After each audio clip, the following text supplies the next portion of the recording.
All right, our speaker today is Andy Hogshead, longtime friend of the program, 30-some years of experience in commercial real estate. Started off after business school in, I think, 1988 for a firm called Payne Weather.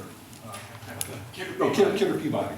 Which became Payne Weather, Yep. which I think ended up being part of UBS and anyway, some old history there. In 1996, he moved to Jacksonville and went to work for a predecessor of Wells, First Union National Bank, which is an investment banker for them. I'm supposed to be talking to this. And then in 2004, I think he came to Gainesville to the Collier Companies as Director of Acquisitions. 2007, he became the COO of Collier Companies, and in 2009, he became the CEO of Collier Companies and served that company until 2019. His current position, he's principal and COO of Realty Investor Capital, sort of a boutique investment firm. He has an undergraduate degree from Harvard in anthropology, and then an MBA from Columbia shortly after that. So, again, delighted you're here. Please, the floor is yours.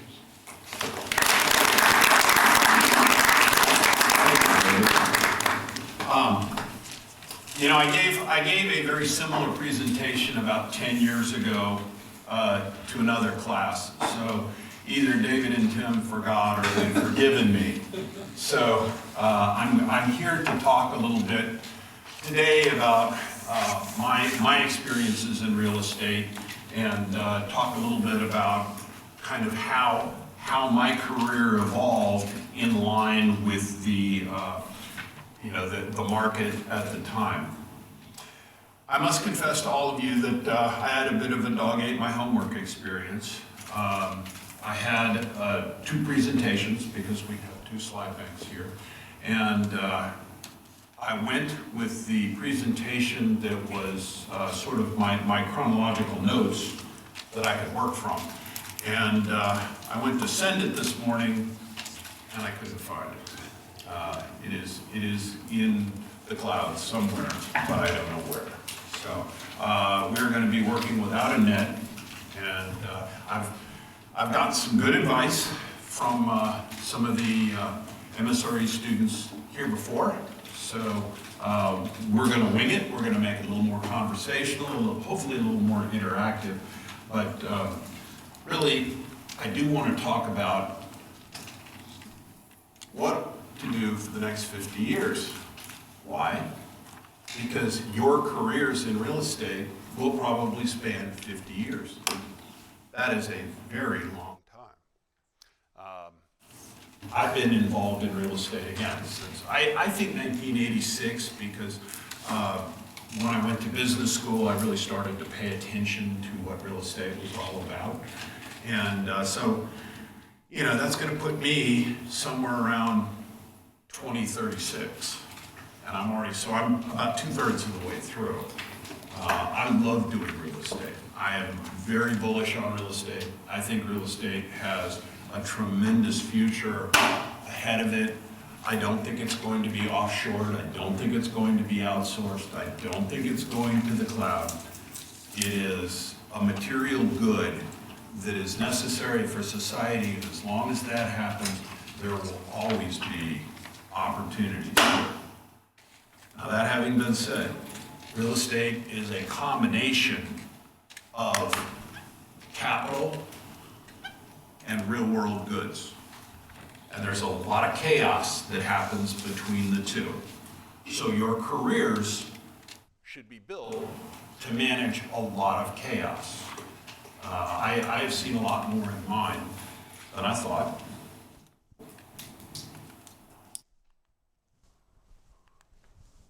But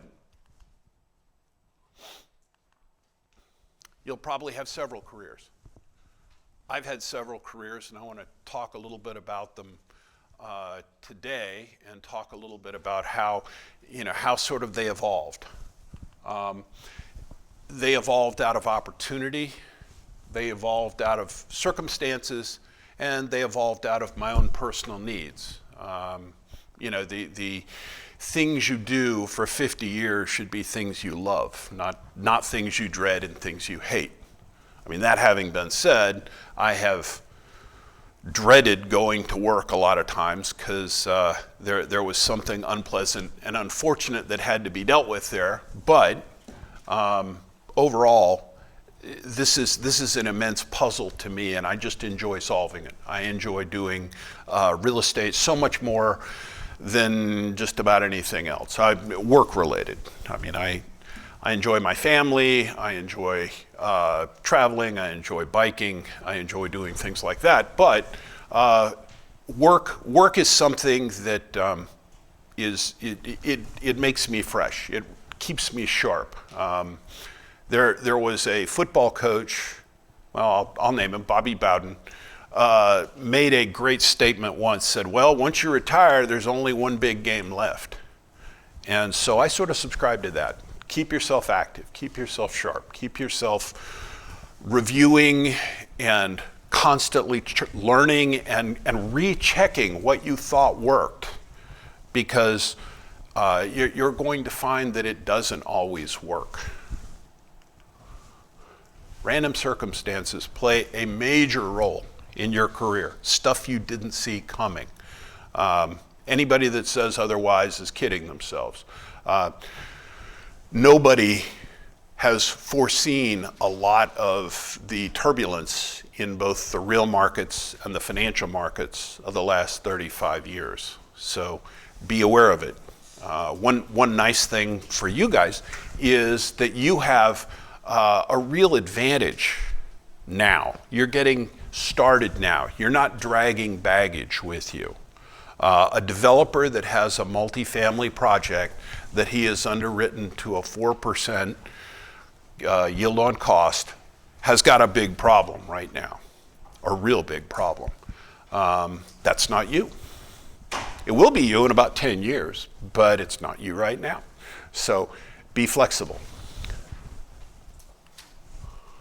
Is it an opportunity or a calamity? Your reaction and planning will help you figure out how you navigate the change that will come. What's happening right now? Now this, I want to throw it out and just sort of get some feedback from you guys. Who follows economic news? Good. I heartily recommend follow economic news. You don't have to, you don't have to dive into every angle. You don't have to figure out what the British gilt crisis is and all that stuff. If you're interested, yes. But everybody here should be spending some time to have a general idea of what the economic situation is. Where do y'all get your information when you look at financial news or news in general? Toss out some ideas. Where do you get your sources of information? I love the Wall Street Journal. I have a son who is, well, I have 3 sons, but they're all right about your age, and we have a very lively discussion. And I would have said Wall Street Journal and the New York Times are fabulous if you have the time to sit down and read them. His response would be, okay, boomer. He graduated here in 2020, and he did not want to be a business guy or something like that. He is a biochemist, and he's up in Rockville, Maryland right now. So I did bounce some concepts off of him for this. My other son is in the Army, and he is a captain, and he is the commandant of the University of Louisiana ROTC program. And my other son is an EMT in Melrose, Florida, looking to become a firefighter. So they all have diverse things. I try to get them to follow the news. I try to get them to run their finances, to try to give them a background in doing this. What is going on financially? Can you guys toss out some ideas about what's happening?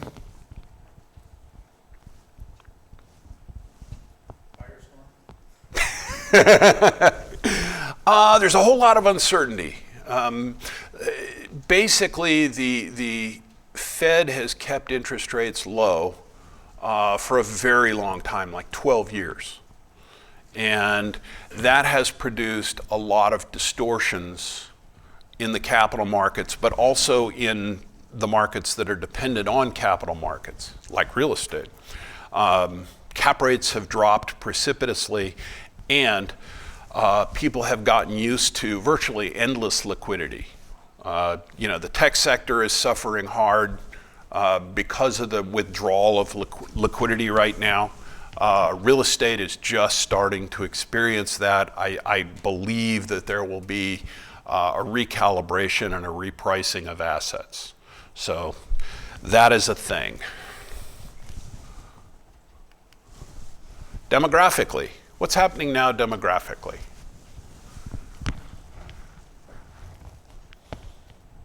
Go ahead. A lot of people from New York or California and up north are moving to Florida. It's kind of changing the demographics here. Yes. There are a lot of people moving to Florida. Florida's a great place to be. And I'm not a Chamber of Commerce guy, and I don't get a kickback for saying that, but Florida's one of the best markets ever. I worked in Manhattan for almost a decade, and I always wanted to come back here because I liked it. And in doing that, I lucked out because a lot of other people like it too. In-migration here is running 350,000 a year, some people say. That creates a lot of demand that wasn't here before. If you look at opportunities in Florida real estate, they are increasing, not decreasing. If you're in some of the other states where the population is stagnant or sinking, you've got some real problems. What else is happening?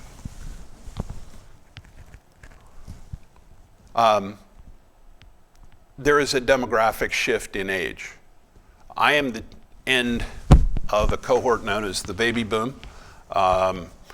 They drove an awful lot of change and reshaped the landscape for the last 30, 40 years.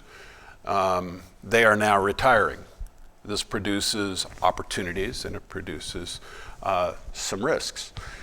Opportunities, there will be a historic transfer of wealth coming as the boomers retire and die. The Gen Z millennial cohort is coming up. The Gen Z millennial cohort is getting to the age where they start thinking about families. That creates new opportunities and new demands. I personally think that the 2020s are a lot like the late 1960s and early 1970s, for good and for bad. That was an extremely turbulent time. There are people that, if you listen to the more hyped up entertainment news, will tell you that the world has never been this fractured, this divided, this on edge, this at risk. That's not true. That is not true. There were a lot of things going on in the 60s that were as severe, if not more severe, than now. And we tried a lot of things back in the 60s. I'm using the large we because I was a child when it happened. But they did a lot of things back then that look eerily similar to policy discussions and debates that are happening now. Inflation became big. There were some energy shocks in the early 70s. There was something persistent about stagflation. There was a lot of problems. There was economic turmoil, and there was a lot of financial turmoil as well.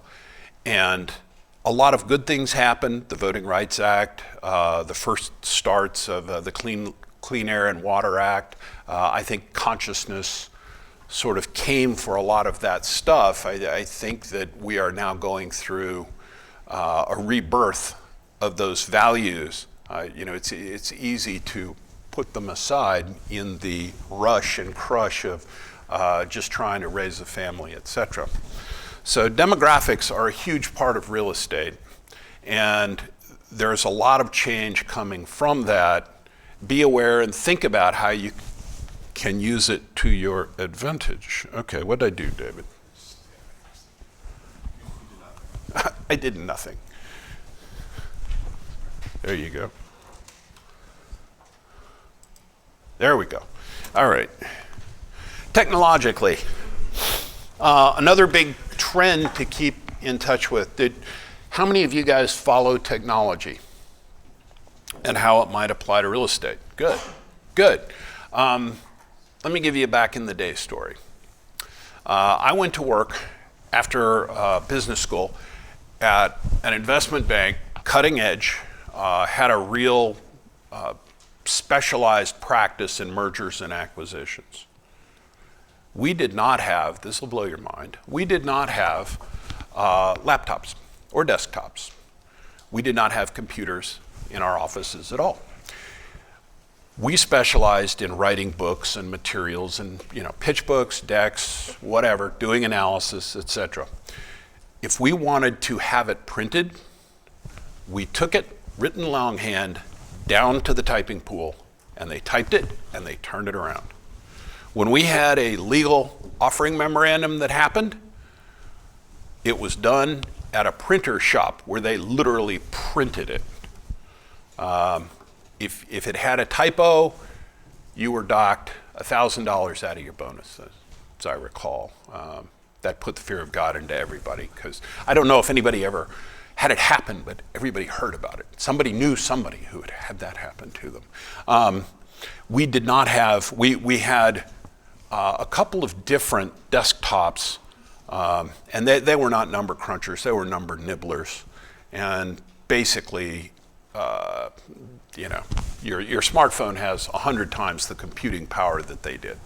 And so most decisions were not actually made using spreadsheets. Technology has come to the point that this is all second nature to you guys. But literally, it was introduced during the span of my career. At one point, I worked with the Japanese, and the Japanese loved to send faxes. Has anybody here actually ever seen a fax? Okay, a few people, good for you. They used to come, they were printed on thermal paper. So the Japanese, because they're 12 hours behind us, or ahead of us, but they're 12 hours different, would send faxes. And so you would arrive in the morning, and there would be all these little rolled up pieces of paper. And they were all on thermal paper, which meant that the image would degrade like immediately. So the first thing that happened was somebody had to scoop them all up, sort them all out, lay them all out in the order that they had been sent, and copy them, and then distribute them. And that was just, everybody was amazed that you could communicate halfway around the world. But that's how the business got done. The Japanese, just to tell you another story, they were the original hold forever guys. They wanted 100-year cash flows, which blew the mind of any little computer that was trying to work on it.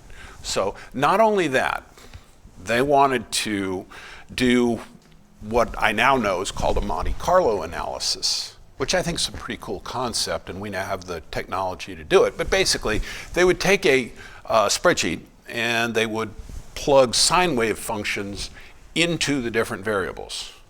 So, rents wouldn't just march along at a certain rate and expenses would march along. They would go up and down. And so when you were done, then your printer, which was a dot matrix printer, would go bzz, bzz, bzz, bzz. You would go off and have dinner and then come back, and the dot matrix printer was done, and it would make a bell curve of outcomes. And so they used that, which actually is a pretty cool way to do it. But you guys are going to see some huge technology shifts in your time. I try to follow it. I mean, I'm rapidly losing ground to it. Once upon a time, I sort of kept up with it, knew what all the latest stuff was. I've got to tell you, I think you're going to see artificial intelligence take off during the course of your careers. And for better or for worse, it will be good, it'll be good technology if it's well used. It will be terrible technology if it's not well used. To give you an example of something in my career, in business school, I learned of a guy named Edward Schumpeter, and he talked about gales of creative destruction. And this, in the mid-'80s, was something that they talked about, which sort of said economic forces cannot be resisted. Ultimately, they will win. You can kind of try to hold them back with regulation, etc.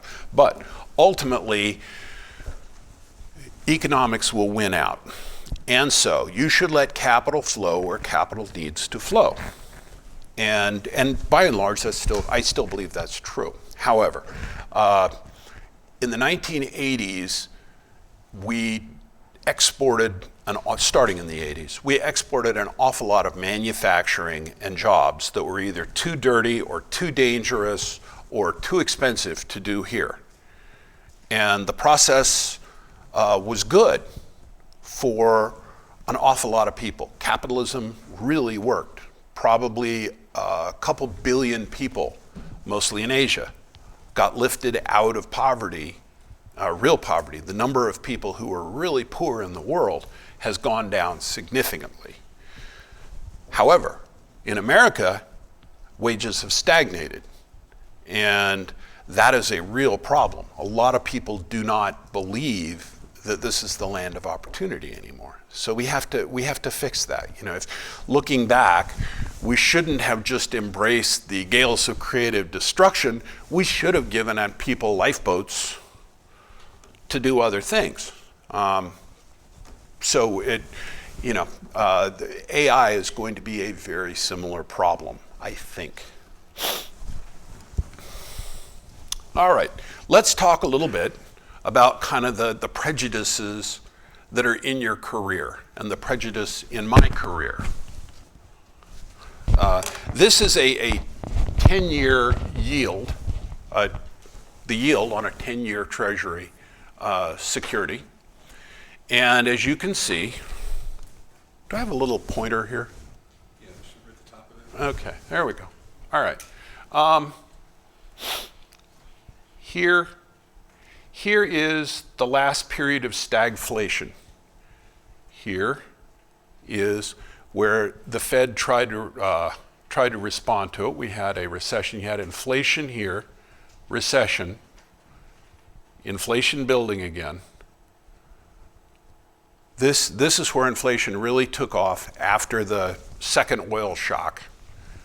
And Paul Volcker had to step in and crush it. He was very successful.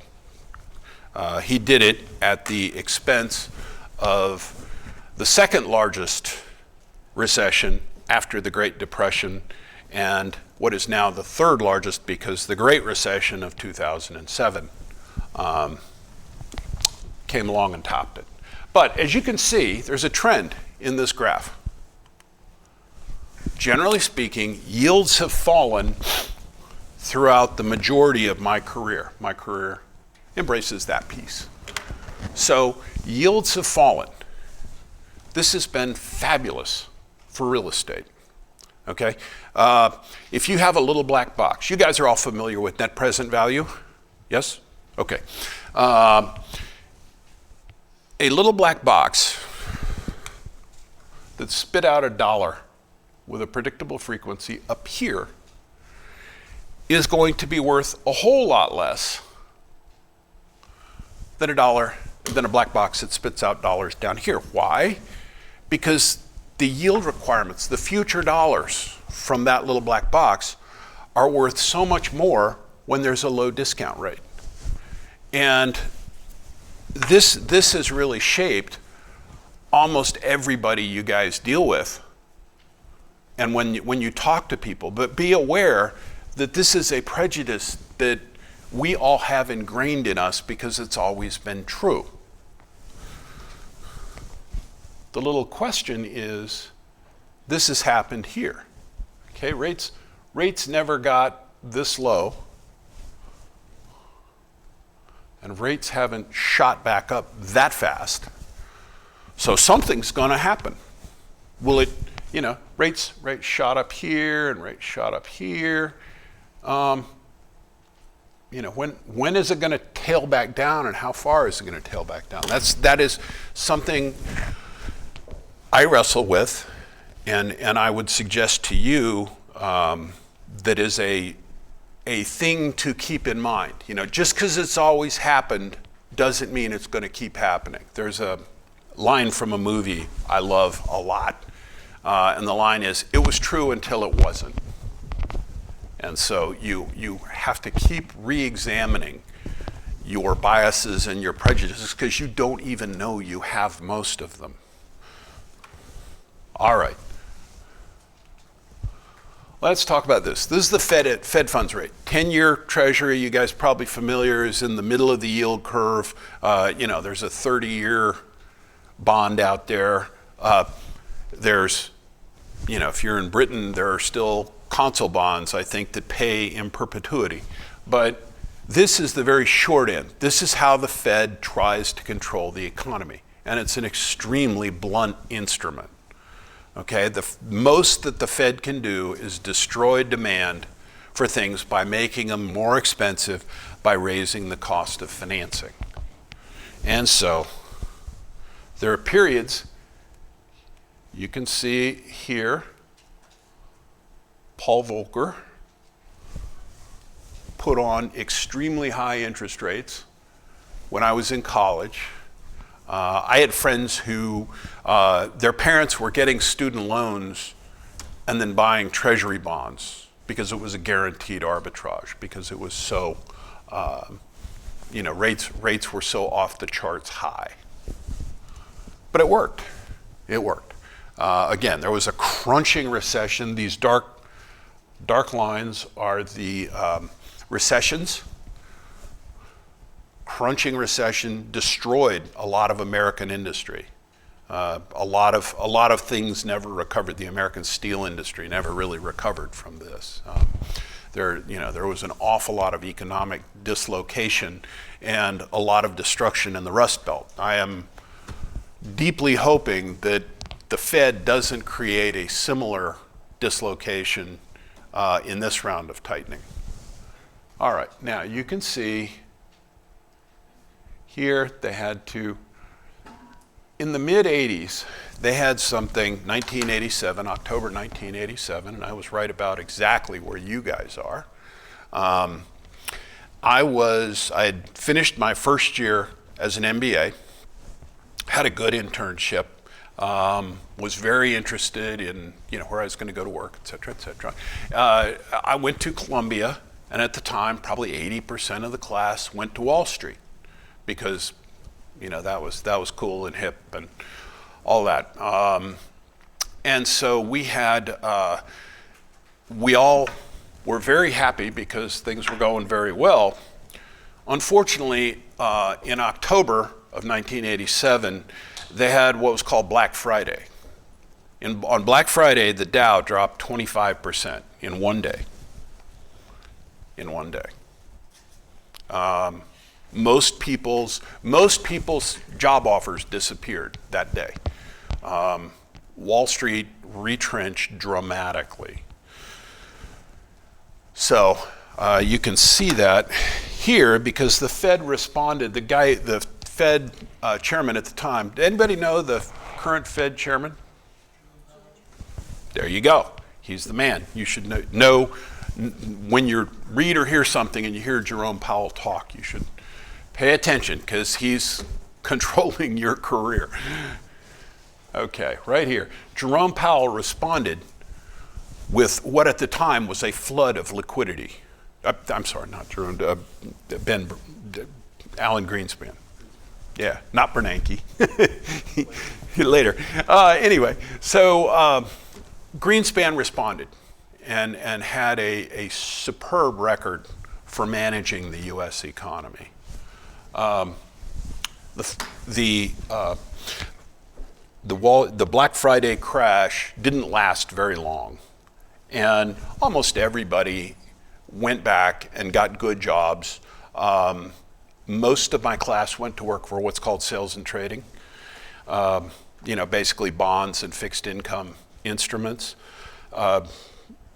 As a node of technological gales of creative destruction, most of those jobs that they went into no longer exist. Used to be institutional fixed income sales was take people out to dinner and get them drunk, and then you could sell your bond issues to them because you were old buds.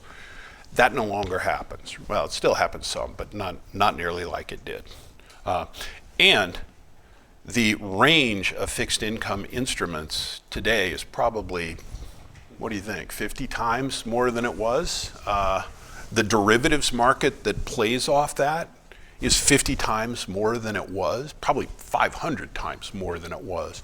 But there will be a revolution in what's going on. Now, the economy, the real economy, didn't really suffer when that happened. And I'll jump forward real fast and say that the real economy now isn't really suffering. The financial markets are suffering pretty badly. I don't know if any of you guys follow the stock market. Not a good time to have assets in the stock market. But the real market, Main Street, is doing just fine. And that actually is a good thing. So the economy recovered and inflation started to take off. I was an investment banker at that time. And are you guys familiar with what an investment banker is or does? I mean, it's a term everybody's heard. And there are basically a bunch of different variants of it. But an investment banker, generally speaking, provides advice for clients and helps them to raise capital, okay? Somebody comes to you and says, I want to build 10 office buildings or 10 apartment buildings, and I need to figure out the best way to do that. Well, an investment banker will dig in and help structure the proposals to do that, and then we'll go out and arrange the financing. Similar to what a mortgage broker does, except they use equity or they tap into the public markets. So that's what an investment banker does. It's different than what, let's say, a hedge fund manager does, and it's different than what an asset manager does, although there's a lot of interplay between the two, as you will see. All right, so I went to work at Kidder Peabody. I went to work in their M&A department as a real estate specialist because a lot of corporations back then, again, the gales of creative destruction, people are looking for value hidden in balance sheets, and real estate, a lot of companies had real estate assets that were not fairly valued on their balance sheets. In fact, as a fun fact, Delta Airlines has hangars in Tokyo at the airport. At one time, the hangars in Tokyo were worth more than all the airlines combined because the Japanese real estate values were so high. Now, that unwound itself spectacularly, but I went there doing M&A. Kidder had been a great shop for something called real estate tax syndications. That game ended with the 1986 Tax Act. That used to be that, and we could get into this if you're interested, but it used to be that the tax code allowed people to depreciate real estate and anybody could use it to write off their taxes. This gave birth to a whole industry of people who were putting out deals that had no hope of ever generating cash flow. Basically, these deals were tax shelters. They allowed people to write off their taxes, and then they would delay the losses as long as they could. If you have, let's say, $1, you could deduct $1 of taxes from your tax bill. And back then, the top rate was maybe 60 cents, depends on where you live. When I was an investment banker in New York, top rate was 68% because there was federal tax, state tax, and local tax. But if you can deduct $1 of income and you're going to lose 68 cents to taxes, how much would you pay for that $1 of shelter? Theoretically, you'd pay up to 68 cents. So a deal that you put $100,000 into, and you could save yourself $100,000 in taxes, which would be worth $68,000, you'd happily put in $50,000. And that was a huge industry, but it was distorting the hell out of a bunch of markets. And they put an end to it. A Republican president, Ronald Reagan, did a deal with Tip O'Neill, who was Speaker of the House and a good solid Democrat, and they put together a very good bill for America. It was a very bad bill for real estate. It set in motion a bunch of things that happened that were bad. But real estate's, or Kidder's real estate group was big in tax syndication. That came to an end. So things changed. They got into M&A, mergers and acquisitions. Kidder had a star M&A guy named Marty Siegel, somehow just knew all the best deals. In 1988, I think it was, Marty Siegel got arrested with his buddy Ivan Boesky. Why? Because they were doing insider trading. Okay, that was a huge scandal. M&A at Kidder was dead. All right, what am I going to do now? Good news. The foreign offices of Kidder Peabody were hungry for real estate investors, or real estate investments. There was a lot of real estate being sold to the Japanese in the late 80s. And I interviewed for the job and I was selected and I was really, really excited. I'm good. They recognize me, they recognize my talent, And after I'd been working for about 6 months with a guy who was kind of my Japanese coach, he said, well, you're a tall guy, you're loud, you have a big nose, you are the kind of guy that speaks of American real estate. So that's why we hired you. It's like, okay, had nothing to do with, anything else other than the fact that I represented American real estate. So we sold American real estate to the Japanese for about 2 years. And, it was very good. I will tell you, I was not well received at cocktail parties because a lot of people were very unhappy that these trophy assets were being sold to foreign buyers. And that, xenophobia has been alive and well as long as America's been around. But that party came to an end. That party came to an end because the Japanese had so much money because there was a huge asset bubble in Japan because they were exporting to the US and there was this massive foreign exchange balance, and they had to do something with all that money. And so they started recycling it by buying American assets. And as bubbles will, this one burst.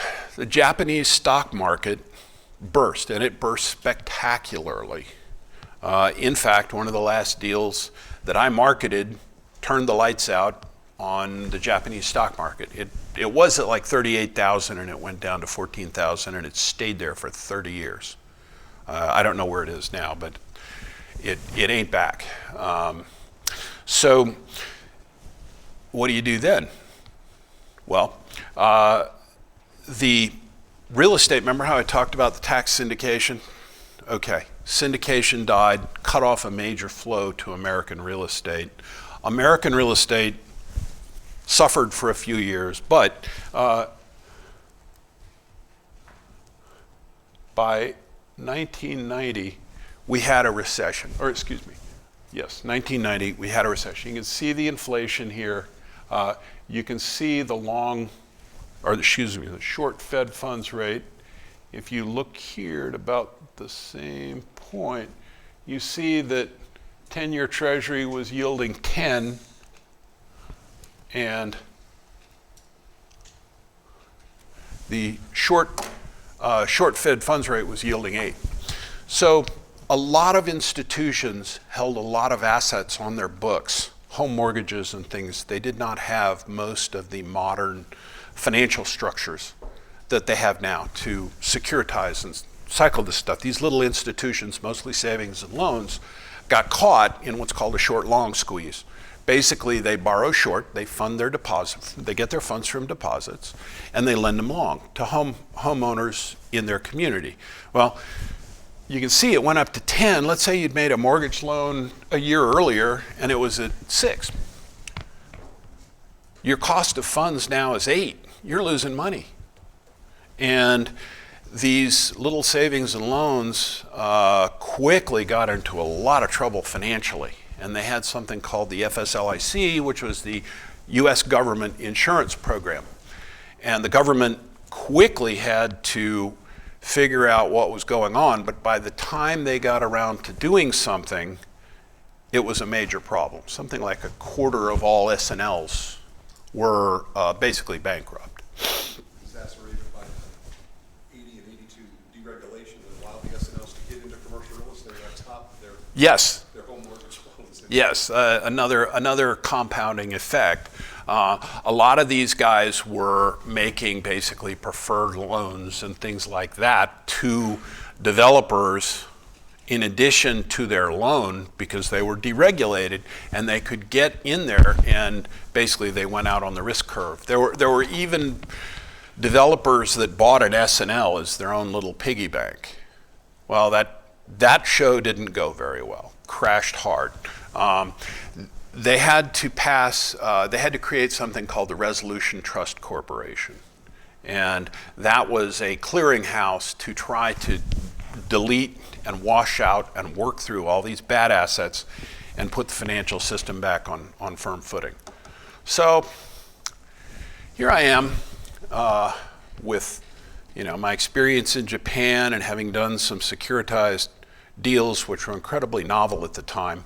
And in January, shockingly, after our bonus checks cleared, the co-head of real estate came to me and said, we wanted to make a presentation to the managing committee of Kidder Peabody, and we did.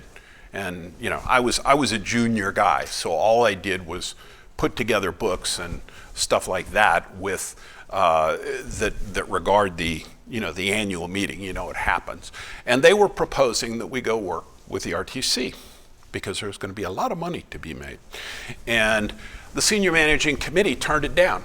Said, nah, we don't think that's going to happen. So we left Kidder Peabody and set up our own little boutique. And in the boutique, we raised money at obscene rates, but we bought pools of distressed loans. And people asked, if they asked me at the time, what are you doing? I said, I'm buying boxes of files, because that's what we did. We bought 2 very large pools of loans from the RTC, and we bought them at a very significant discount. And we teamed up with a bank, a Midwestern bank, who had a special servicing group down in Texas. And basically, we worked out all these loans. I think we paid a blended 41 cents on the dollar for these loans. And sometimes you'd go look in the loan file, and there's a note, and there's a mortgage, and there's a guarantor, and you've got everything you need. That file's probably worth 90 cents. Sometimes you open up that file, and there's no note, there's no mortgage, and okay, you don't really know what you got. It's probably worth 5 cents. We started working that out. We did very, very well. We recovered, I think, around 60 cents on the dollar, which was really good. I also learned at the time that real estate is local. We had a bunch of people who were local who were basically, sort of working out the deals, and they'd go into Texas, Texas court, and, Billy Bob Borrower was brothers with Billy Bob Judge, and Billy Bob Judge would say, well, you're from New York City, and we don't like you around here, so we're not gonna honor that note mortgage. Or more commonly, they would say, well, it's my understanding that Billy Bob Borrower had an oral modification of that. And so he basically wrote the note down 95%. And it's like, but Judge. And it happened. It did happen out in little West Texas towns. They did not appreciate New York City bankers coming in and doing this. And so all in all, we did very well. But there's a whole lot that shouldn't happen that does in real estate and everywhere else. We turned into fund managers in that case. We borrowed money and we basically ran a real estate investment fund. Real estate investment funds are very different than being investment bankers. Investment bankers are transactional. Their involvement in a deal is just from the time you're engaged or the time you start pitching it to the time the transaction closes. A fund manager borrows money and then runs it until whatever the money is paid off with its return. Okay, in the meantime, you work like hell to make your return happen. And so that's a difference in focus, it's a difference in length, it's something to consider. A fund manager's job is very different than an investment banker's job when it comes down to it. The numbers, it's all numbers, but the focus and the attention and also the organization are very different. Investment bankers are small teams of people. Funds are much bigger teams of people because you're dealing with legal people, you're dealing with property managers, you're dealing with a bigger group. And so we became fund managers. And that was okay, but I was about 30 and I was running this thing and I was going down to Texas. I was going to Japan and the Far East 3 weeks out of the month. And I really liked that. That was good. It was very hard on my marriage, but I really liked it. I was going down to Texas about 3 weeks out of the month, and that wasn't much fun at all. That got to be problematic. And I like doing transactions more, just preferred that. So we did also advise the RTC and we advised the FDIC on some things, and those were good. I enjoyed those. Probably my most enjoyable period at that time was doing advice for Mutual Benefit Life, who was a large insurance company who went bankrupt. And that process took 3 years. It was an incredibly complicated thing. They had guaranteed some 80-20 housing bonds, which I'll probably have never heard of and don't need to, although they might bring them back as a way to make housing more affordable. But that was good. I enjoyed that. As the RTC unwound, it was time to think about doing something else. I was at a crossroads. I could go back to Wall Street, stay in New York, raise my family, and continue doing that, or I could do something else. And for personal reasons, I chose to do something else. The work-life balance as an investment banker is tough. Trust me. When, it was 6 days a week. The joke was you only worked half days. You could pick which half. And so you were doing that. You were probably pulling an all-nighter at least once a week, because managing director would say, hey, we got a pitch book, for United Airlines tomorrow at 9 a.m. Good luck, and then hang up. And you couldn't research data the way you can now. We had libraries, physical libraries. We had to go look stuff up. And I didn't want to do that. Even as you move up the chain and become a managing director, you're still traveling a lot. You're still pitching. You're still advising. You're meeting with clients. And the thing that happens, which is also very similar to most transactions in real estate, is there's always a deadline clock. Always a deadline clock. And when you are working against a deadline, you will have to try to figure out what you're going to do. Am I going to sleep or am I going to keep working? And generally the answer is you're going to keep working. Real estate in general, that's not just investment banking, but real estate in general is a very deadline-driven process. Sometimes with a large team, you need a deadline just to keep everybody focused. I went to work at a commercial bank called First Union. First Union merged with another bank called Wachovia. They made an extremely poor choice in about 2002, I think, where they bought they overexpanded. They had a problem with home mortgages, and they were merged into Wells Fargo about 2007, 2008-ish. But First Union was a lot of fun. I really enjoyed that. That was transactional. It was entrepreneurial. We did bank products. Being a commercial banker is kind of cool. Everybody will talk to a commercial banker. Everyone will tell a commercial banker what they're doing, because they all want you to give them money. And your money is the cheapest money out there.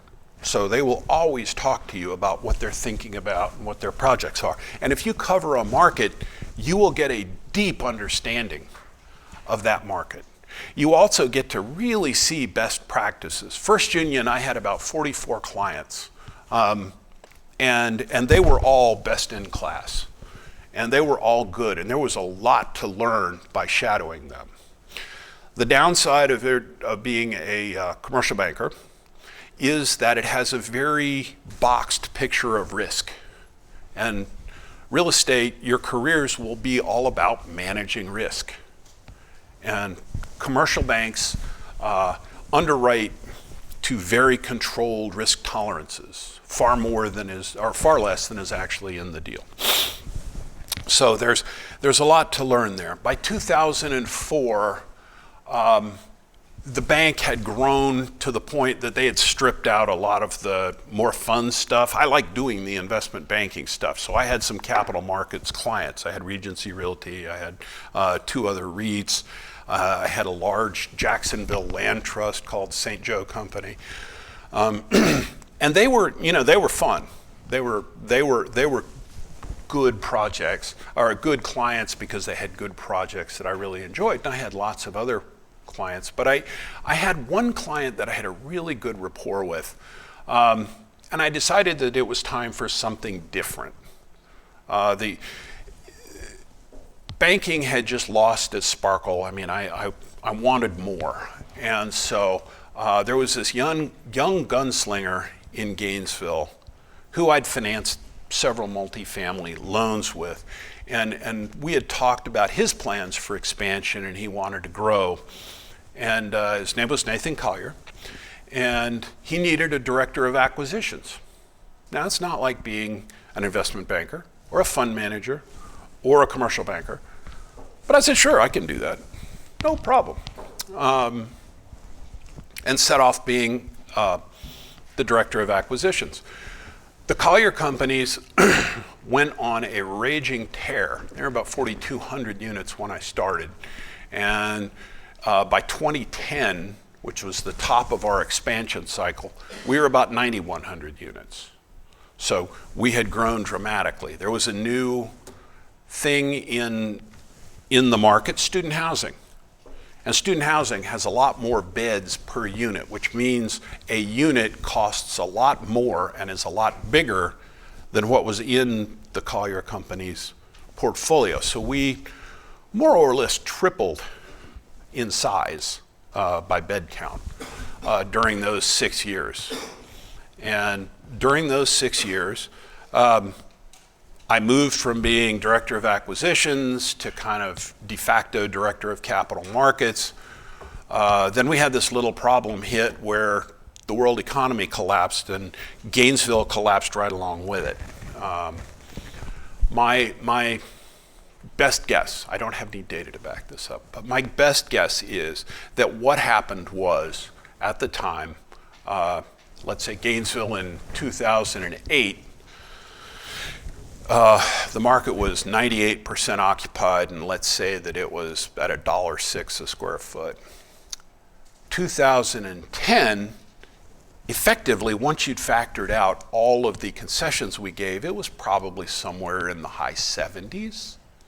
And effective rates had probably fallen to 80 cents. And that's problematic, to say the least. And so I think what happened was a lot of people in Gainesville who were here, not necessarily going to school, but not working, just simply left. Their parents called them back and said, hey, come live in the bedroom here. But that was a real challenge. So we stopped growing. We had been very lucky. We did a large securitized financing in 2006, mostly because I was scared of inflation and Nathan was scared of inflation, so we did this. And put a lot of liquidity in the bank and cut our debt service requirements fairly substantially, which was good. But we had to work through that problem. Took about 3 years to do. We were able to recover our operating situation. And again, this is a different job. I went from being director of acquisitions to director of capital markets, a lot of which was trying to convince banks that they should stay with us. And fortunately, we refinanced through a bunch of this stuff. We did have some deals we had to take care of and manage through. But nobody lost any money, and we were able to recover. I became chief operating officer because so much of managing the banks was managing how the company interacted with the banks on its financial spreadsheets or financial performance, and then how we position different assets. So I became chief operating officer. Nathan is still firmly in control, making every decision. But I was chief operating officer. And I really got exposed to operations for the first time, which was kind of like my fund management job way back at the Resolution Trust Corporation, except now there are hundreds of people and they're spread across multiple sites, and it's a lot more complicated. So it's more about people than it is about real estate. As that progressed, as we sailed around the reef, I became chief operating officer, and we began to recover. The good news is we were able to not only recover, we were able to start refinancing assets, pulling cash out, and the cash we pulled out, we were able to buy out institutional partners, which was good because we did it at good prices, historically great prices. And so we did that. We looked at where to go after that. We worked on a strategic plan starting about 2018, which had a component of sustained growth. It had a component to suck up the liquidity. It had a component to put together a plan so that the Collier companies would be an evergreen company. It is a program we decided to, it's since become named 2X. You guys will hear about 2X, but this is the genesis of it. The portfolio that the Collier Companies owns is old.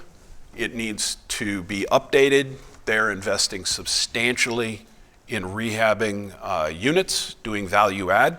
They're value adding to, when I left, they were value adding to more than 1,500 units a year, which is pretty substantial. And we were also planning to build new.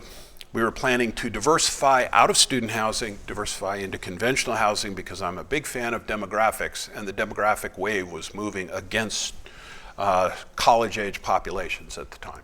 So we started that, and we started developing, and got several sites under contract.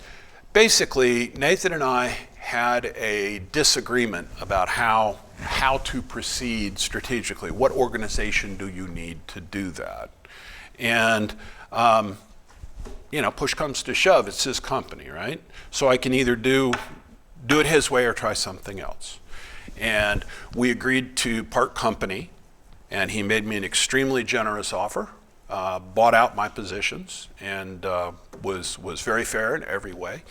And I went off to do other things. They are still pursuing their 2X strategy. I thought the best thing to do at the time was to do what's called build-to-rent housing. Are you all familiar with that? Okay. Build-to-rent housing is a really good idea, and there is a substantial demand for it. I wanted to pursue it as a one-man band. My goal at the time, I had access to money. I had access to operating companies. My goal was to put land under contract, get several subdivisions going, build them, rent them, stabilize them, and then sell them in aggregate. I don't know if I said this, but Wall Street needs to do big deals in big bites, and they will give you a substantial pricing premium if you can deliver that to them. And so the goal was to build up a portfolio of, let's say, 1,000 units and to sell it off. And as I got started, I put land under contract, started to permit it, and the issue was that there's so much money flowing into that space, other people began to buy up tracts near me. And I picked rather frontier locations because I'm a big fan of demographics and growth. And so I was picking greenfield locations and building sort of a starter home product. There were people that were buying recklessly, but I thought there was enough room for maybe 200 homes in this market. I didn't know if there was enough room for 600 homes in this market. So I was ahead of them on permits. And, working remotely, working on a lot of this stuff during COVID, in 2021, I sort of decided to pull the plug on building it and selling it. I've got my properties, we're getting them rezoned. There'll be a value pop there. It's maybe 10% of what I would have made, but the risk is 5%. And so being flexible, being adaptive, I said, okay, plan B. So when we got the permits for these pieces of property, we flipped them. In one case, we flipped them to the guys that were our competitors, our would-be competitors. And it was an okay payday. It wasn't a great payday, but it was an okay payday, and I breathed a lot easier, and trust me, I'm very happy having seen where materials went and other things, because a one-man band doesn't manage that, those levels of turbulence and chaos the way that a large organization can manage it. So what am I doing now? Earlier this year, a friend of mine who I've known for 25 years, and we've been buds since the first union days, and he has a nice business as a real estate investment fund. He's got a stable of high net worth individuals and family offices, and he's got a very nice business managing investments for them. Basically, they do a very simple form of finance. I shouldn't say that because he'll tell me that, no, it's not simple at all. But it is single tenant net lease deals, like a Wendy's or a Walgreens or things like that. There are developers that build these things. The development risk is low because these are well-known, well-understood buildings that have been reproduced 1,000 times. They are relatively quick. The cycle is fast. You get involved when they've got permits, and basically the tenant takes occupancy at the end. Unless they go bankrupt, there's no market risk. You are taking, actually, I step back, I take that back.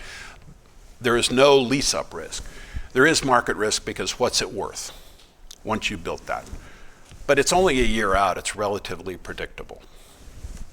So we provide a slug of equity that goes in between the developer's equity and the bank loan.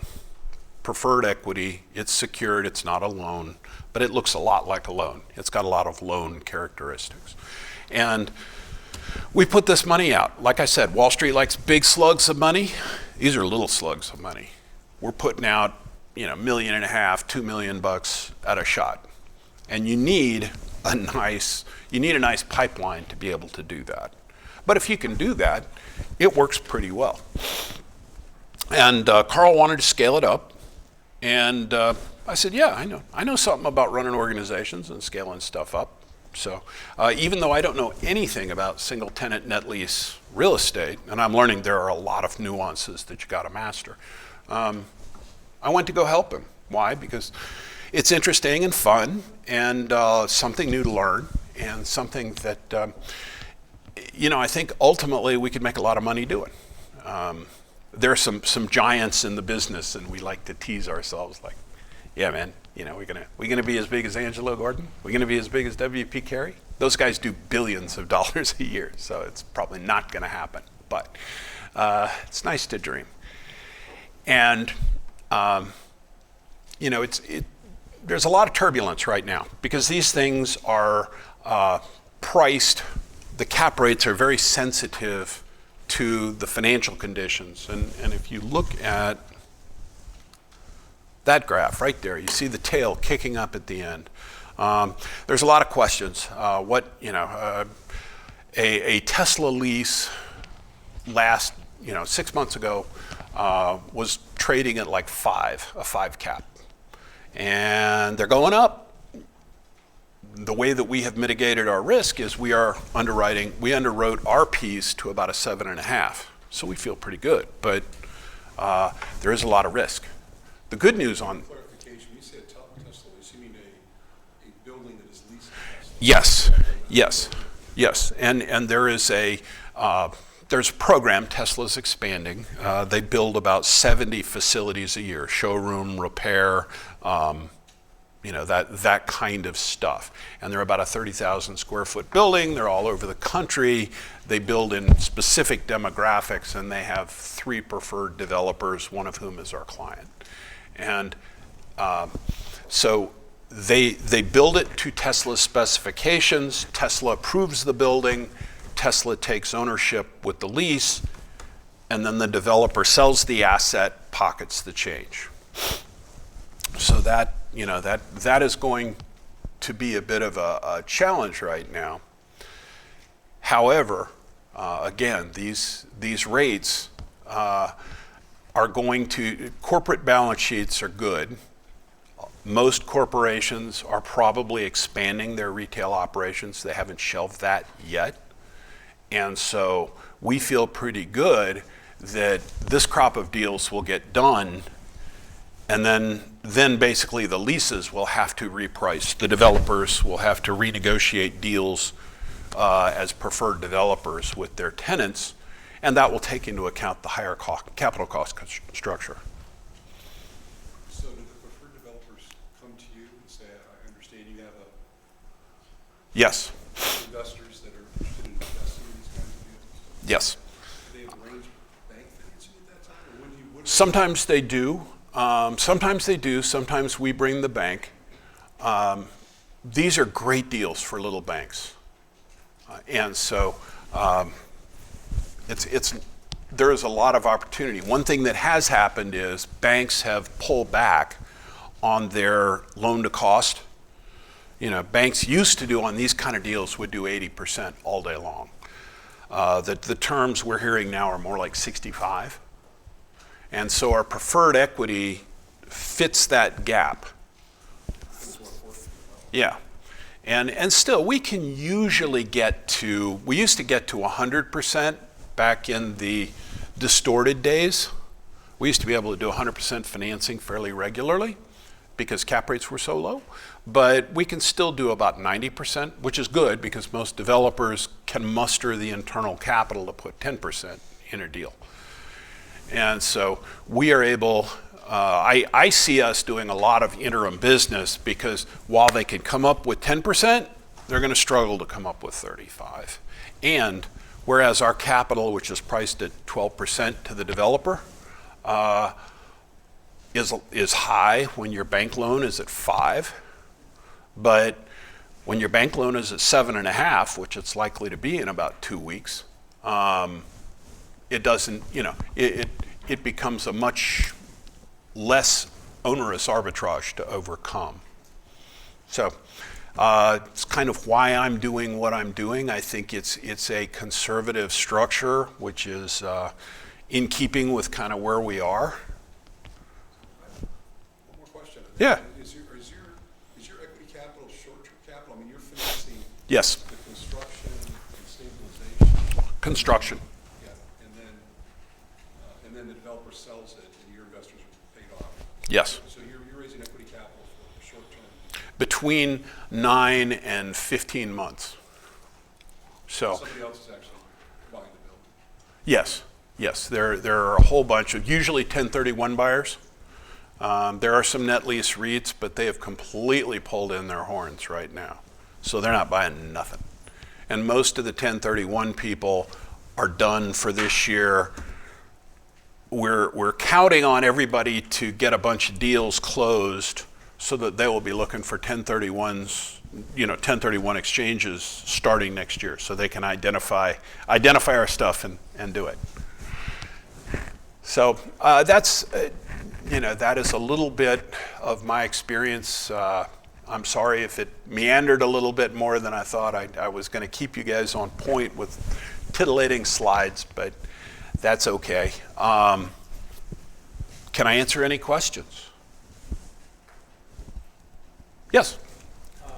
You mentioned a lot about how our careers are probably going to change a lot. You've definitely been sort of a lot of different places. Which area of your career do you think you learned the most? That's a good question. I was so new to most of them that I learned in all of them.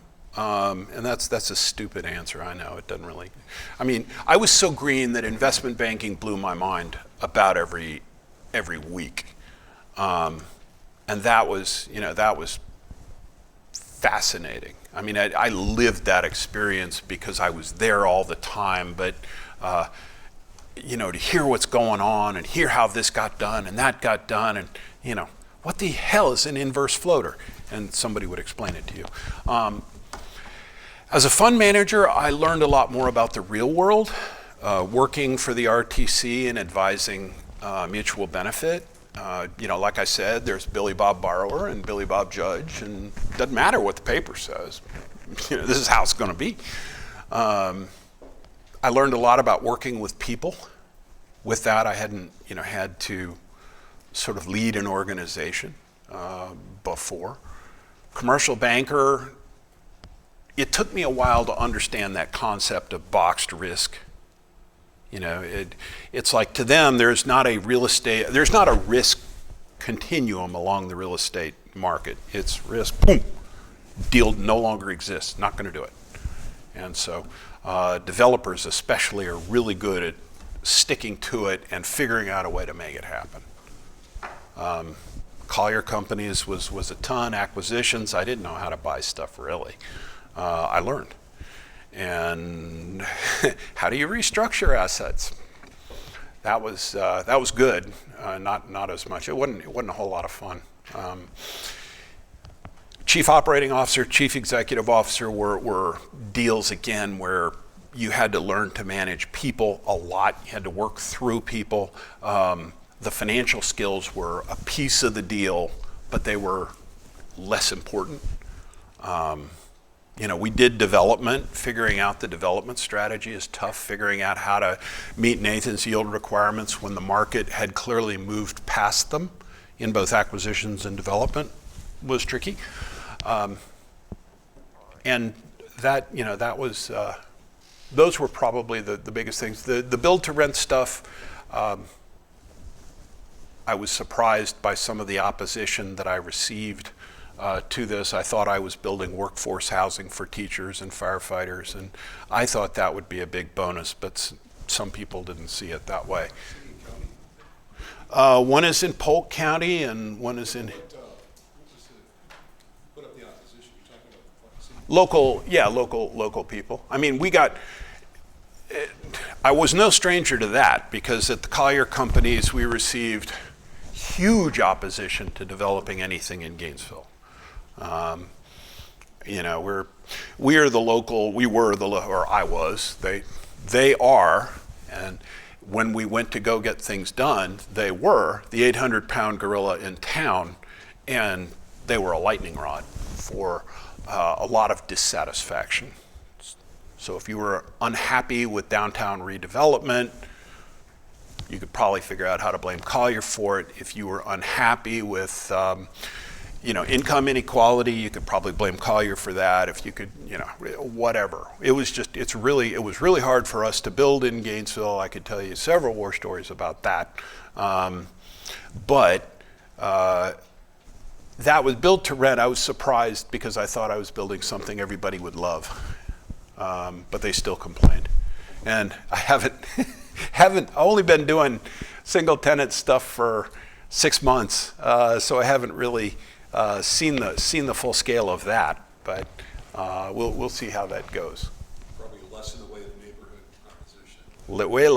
Way less. I think cap rates are going to be the biggest challenge. You know, how deals fall through. Yes. So I know that this doesn't apply to Florida, but are you worried at all about kind of declining? How do you pivot in a scenario in which population goes down? I stay out of those places. You know, again, you know, there's an old trading maxim that says, "Can't fight the Fed." Don't fight the Fed. Don't fight demographics. Demographics are a bear. Go to areas where jobs are plentiful or growing. Go to areas that are relatively affordable. Go to areas where income and education are rising. That would be just, you know, the smartest investment you could make is to not make some investments in the first place. Mm-hmm.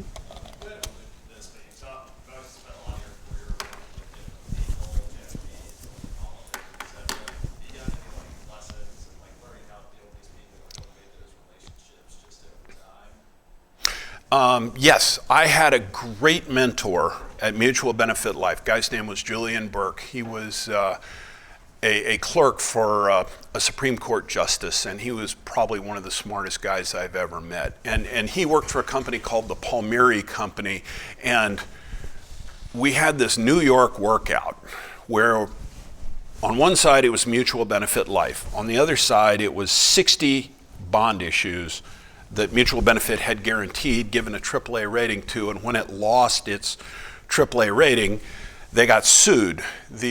Again, in the Billy Bob judge versus Billy Bob borrower, the insurance commissioner in the state of New Jersey said, "Now hold on, you can't claim your rights under those bond indentures. And so you got to work it out." So they hired the Palmieri Company, who rehabilitated the overall company.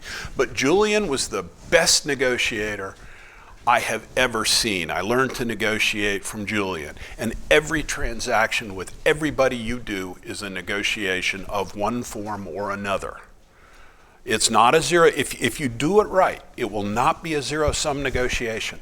If you do it right, you figure out what's important to them, and you figure out what's important to you, and you figure out a way that you both get it.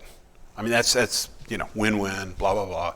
But Julian was the best guy I've ever seen do that. And over the course of 3 years, with a whole bunch of bankruptcy attorneys from New York who are every bit as loud and obnoxious as you can believe, we worked out a very satisfactory deal for both sides.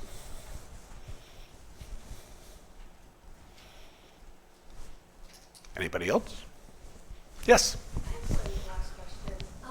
Okay, so I know that you come from an anthropology background. I was just wondering if, like, you've been able to string anything together, because so many crazy things have happened in the past with, you know, what OPEC's doing now versus like the two oil crises in the 80s, or complex and crypto. Have you been able to string any of those together to kind of, like, what are your predictions for the future? I like to have a little, witty saying that makes me sound educated in liberal arts. My little quote for this was going to be, history does not repeat itself, but it often rhymes, which is a Mark Twain quote, so that's been around. And things happen over and over and over again. And yes, it's likely that things are going to be the same. The 70s were a terrible decade financially. They were a great decade for music, but they were a terrible decade financially. I have a friend who believes that music and the economy are correlated. You know, great music comes out of really tough economy. So, but they had, let's see, Fed funds rate, boom. All right. First oil shock, OPEC oil shock is here. They tried to ease, a guy named Arthur Burns, okay?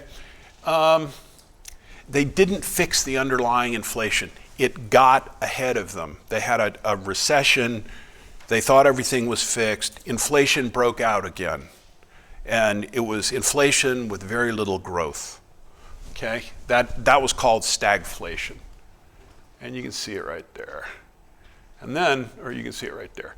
And then, that's when Paul Volcker came in and just crushed the economy. He knew he was going to crush it. He knew that Carter was going to be a one-term Democratic president. Does that sound maybe familiar?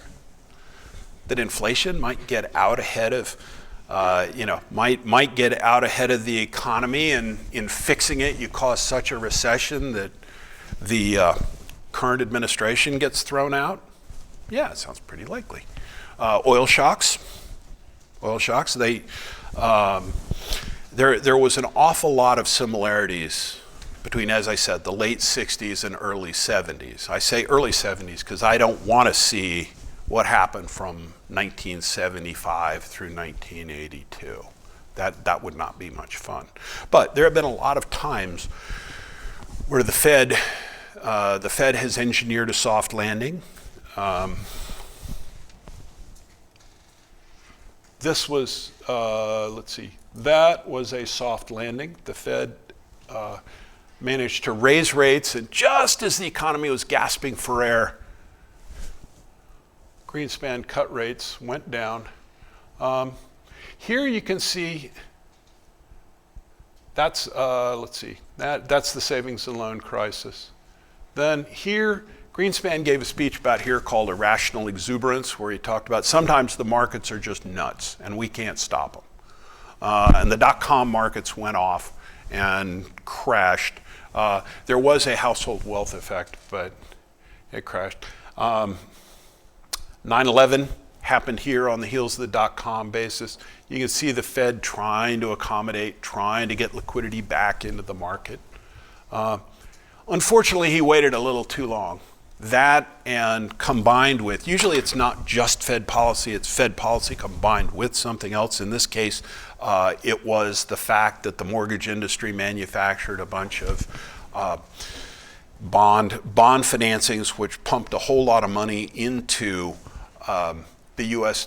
residential housing market, which caused this explosion, which caused the Great Recession when all that ended. So you can see echoes of things that happened and echoes, but they won't be the same thing. And I would submit to you guys that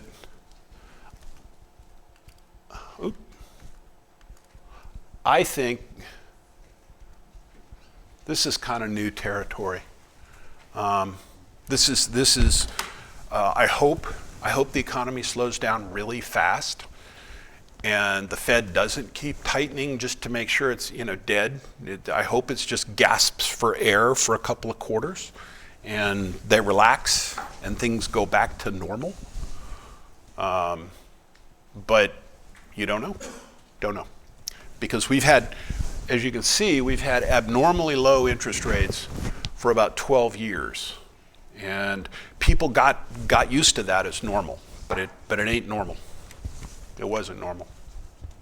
So, anything else? Anyone else? Yes? I've got one more question. Uh-huh. You were talking about like how you would depreciate real estate, relying on taxes, and how a lot of progressive Scandinavian countries are kind of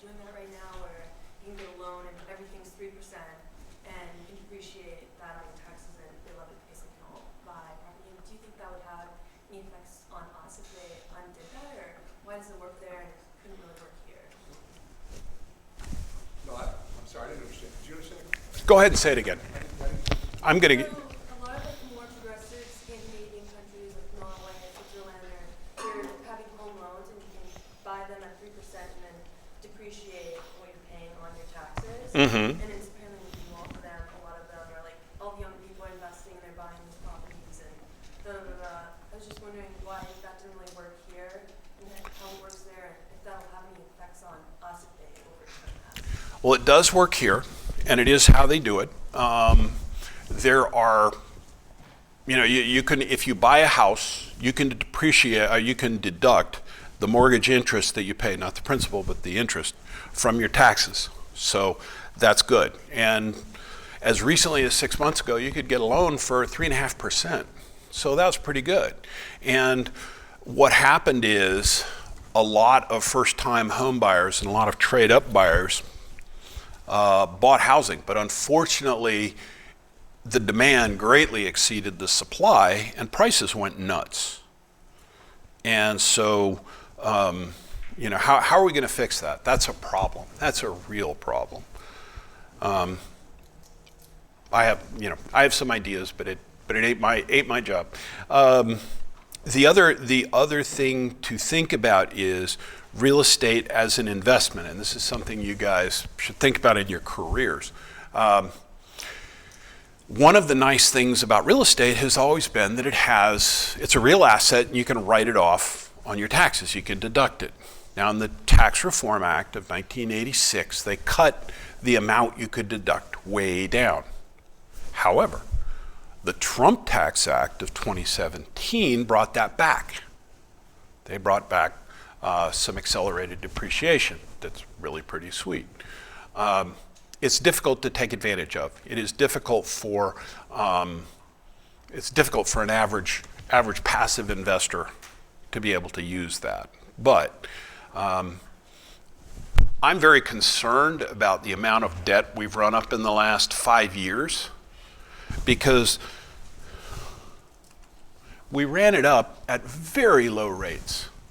So the amount of interest the federal government pays as a percentage of the whole federal budget is quite low. But with that increase, it's going to be paying a lot more. So you can expect in the 2024, let's say, presidential elections, that suddenly a lot of problems about the US debt are going to become very apparent because interest on the debt, just like Social Security, just like Medicare and Medicaid, those are not discretionary items. The government has to pay those. If it doesn't pay them, it's in default. So it's got to pay those, and it's got to pay those first. Everything else, defense, education, transportation, that's all discretionary. And the size of the increase for the interest bill is on the order of something like education, housing, and transportation combined. So they've got to find that much more money next year. They're having a great run right now because tax receipts are way up because the economy is booming along. But if the economy slows down, you're going to see us suddenly talking about how to balance the federal government, federal deficit, and no, we can't do any sort of expansive spending agenda, no matter who's in charge, because this is suddenly going to, so this interest in expense is going to crowd out is the phrase, crowd out all this other discretionary spending. So I think, I just think it's going to happen. Now the flip side of that is with the economy growing, my finishing slide that I don't have to show you guys is, yes, it's quite possible to get very, worried about what's going to happen. And I wouldn't worry if I were you guys because the United States economy is great, Florida is great, real estate is great. And my last slide was an inflation-adjusted GDP. And despite all of this chaos, all this crashes and things burning to the ground, GDP generally trends up all 55, 60 years of that graph, which tells me that there's always opportunity, and there's always opportunity if you're able to find it. So we'll conclude on an up note. There you go.